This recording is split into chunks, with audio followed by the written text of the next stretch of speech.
the two of you actually spent time inside together. One of you as a correctional officer and supervisor, and one of you as a prisoner inside of Middleton. And I know that the two of you actually had a tremendous amount of respect for each other. And I wondered if you, as you're connecting together, again, recall any experiences that stand out for you as far as interactions with each other from the inside. Do you have any memories? Yes, I do. Every time I went to solitary confinement and 11 to 7 shift, he was always fair. Like, he was always fair. Like, other 11 to 7 shifts, you can't get nobody to move from that podium to come to door 56 up top. He'll actually come on his next count, you know? So he was there, man. You know, he was there. It's just, it's so many times in so many places in that jail that you see him and you see other officers. It's just like, you know who to mess with, you know who to talk to, and you know who not to even say anything to. So that's just how it is. You got your certain levels, just like he said, you got your certain levels. Like when he was a sergeant, you know, and he went to a lieutenant, then he went to a captain. Like, I was probably there for all of that. I seen all of that. I knew when he was a sergeant, I knew when he was a captain, I knew when he was a lieutenant and a CO. So what my experience from him, it was good. What is it like for you to see him now after you're out and you're doing better? And what is this like for you? I'm nervous. I'm gonna tell you right now, I'm nervous. My palms are sweating. I'm shocked. I'm amazed. It's like when you go into a place like that and you've done so much time, so you've seen so much levels of like violence, and you've seen so much levels of emotional depression and like you said, mental health issues and stuff like that. Like, I would never even thought that I would even seen him out here. You know, because it's like I see a lot of officers, and some of them I wish I haven't even seen them. Like, and they still talk the same, attitude's still the same, and it's just like, dude, like I've been away for like 6-7 years, I haven't seen you, and you're still the same. Like, you know, it's like them officers are the ones that when you get released, they're like, can't wait till you come back. You know, those are the ones right there. Those are the ones, but like you said, if you see him on the day you wrapping up, it's like, I don't want to see you no more. I hope you don't come back here, you know, and bless you and take care of yourself. You know, like at least he's trying to point you in the right direction. Yeah. Jason, how about for you? Do you have any memories of the two of you? What comes to mind? Immediately, me talking to him through the window of his cell. And honestly, usually he was getting himself in trouble, doing things he wasn't supposed to. But I will say he was one of those guys that he never was physically violent towards the staff. It was always an issue with other inmates. So I never was concerned about him. But yeah, it's usually me probably tackling him, breaking up a fight, or talking to him through the cell. But every time you would talk to him, he was always upbeat, he was friendly. I'm not inside, I'm sure he was hurting. But yeah, I never had any issues with him. Like I said, I can think of it now of me many times talking to him through the cell, like, all right, enough, knock it off. And I'm so happy to see him now, he's doing so much better. I've been out for 6 years, and And it makes me happy to see that. Yeah. You know, it's interesting, like, oh, sorry, go ahead. I told her that, right? When she was like, do you have any remembrance of him? I was like, yes, I do. I said, I have him coming to break up fights, and I have him talking to me through the cell door all the time. Yeah. Every day, probably every day when he comes to work, he's talking to me because the shift that just left a note like, Hollins at it again, talk to him. Yeah, oh yeah, absolutely, absolutely. Yeah, so. You know, when you work in a lot of times when people work in a school, the teachers hope that their kids will come back, you know, their students will come back and tell them about what they've been up to, and they always know where they can find them, and, you know, they can come back into that school space and show their teachers what they've made of themselves. Sure. But as a correctional officer, you don't really have that opportunity very often to see somebody as they've taken some of the transformational opportunities for their life. And I wonder, for you, Jason, how often has it happened for you that you've gotten to meet somebody? I assume it may have happened sometimes. And you see guys all the time outside of the jail. Yeah. And, you know, it's great to see. A lot of times you'll see them, especially if they're working, you know, that's a positive step right there. Yeah. I've gone restaurants where I've seen them behind the grill, and, you know, I've seen them at the mall, or you see them everywhere. Mm-hmm. It's even though it's a big world, it's really a small world. Mm-hmm. So you run into these guys all the time.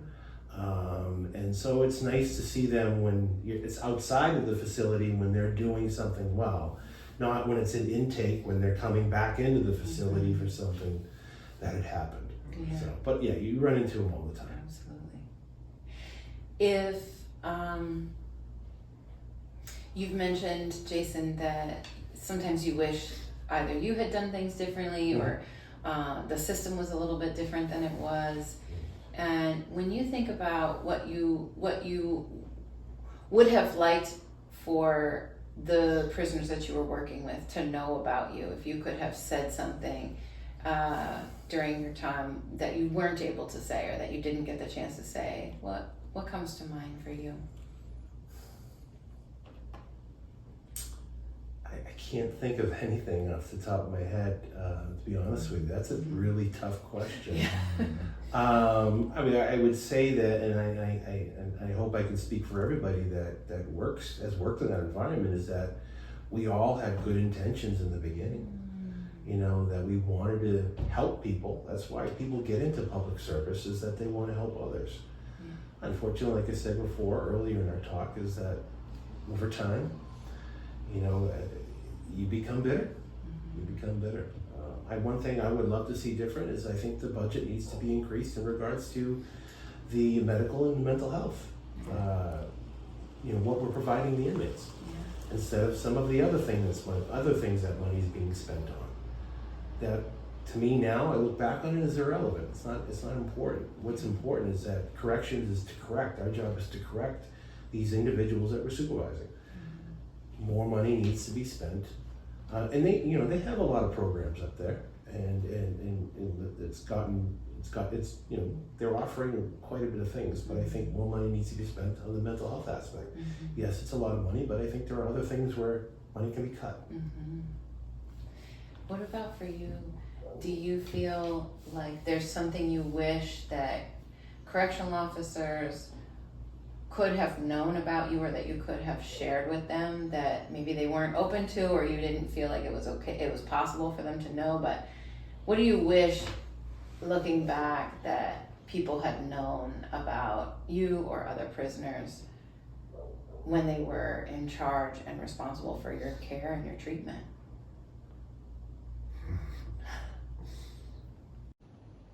Knowing about me?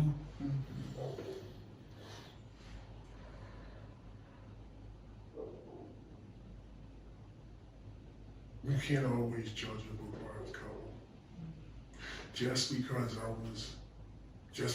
was a gangbanger, I always got judged before I even came to the podium. leaving my door, walking around, going to the yard, anything like that. I got judged right off the top, and I wish they know what people don't know now is that I'm really sincere, and I give people multiple chances. My heart is big. I give a lot, and I like to help. So the times that I was really helping in there, and they was like, no, you're not, you're setting something up.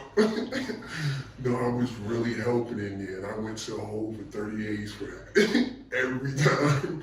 So I just, they should open up their eyes, and if they know the players that's on the unit and that's on the house parts and stuff like that, they know the players, they know who to talk to, they know who's the leader, they know who's that, they know who's this. So, get them people or get them inmates, and talk to them, and let them know your ideas, and they give you our ideas, and we bounce them back and forth and see what can we come with, instead of just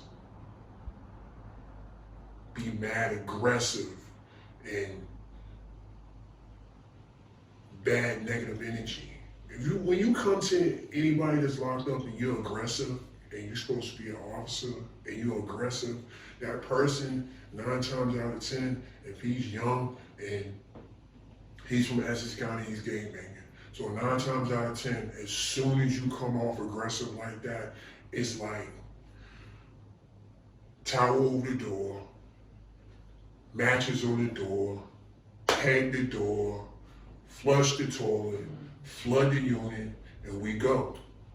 And don't no officer that just a rookie, he don't want to be dealing with that, but he's following what his partner just did. And his partner's a veteran that been here like 15 years, 10 years, and the rookie think that he can do that. The officer has relationships with everybody on this unit because he's seen everybody grow up and come through this unit. So, it's just you have to really watch and observe stuff in there. Mental health too. In the mental health aspect, sorry to interrupt, the mental health aspect is just going to make the staff's job that much easier. Yeah. Do you know what is so striking to me about both of your responses to the question of what you wish the other person knew is essentially it's the same thing. Don't judge the book by the cover, and recognize that we all start out with these really good intentions to want to help people. Because ultimately something happens inside of the culture of that place that makes it so near impossible for people to see and recognize the goodness in the other person. Correct. To see and recognize that there's a human being who is either managing my care, or who is doing time in here and needs help, and that on both sides of this line, people are wishing that the other could see them for who they really are. Right. And I think that's essentially the ultimate goal of building a culture of rehabilitation that does just that, acknowledges that the people who work inside that jail have goodness and need to be supported in their jobs, that the people who are spending time behind bars are going to be benefited in the long run if they get the kinds of treatment and supports that they need, which includes the punishment and the accountability, right? That's Right. why people are there, right? But it's just really interesting to hear that that's the space that you both land when you talk about what you wish the other person knew. Yeah. Well, I'm so grateful to you both for this reunion, for this opportunity to reconnect with each other and to be so vulnerable and open with me about your experiences. This was awesome. Yeah. It's like a couple of COs in there that care. You can that care. You can really tell they care. you know, like, but they bought a book, they straight by the book, they've been there for years, but they got that side to them that, you know,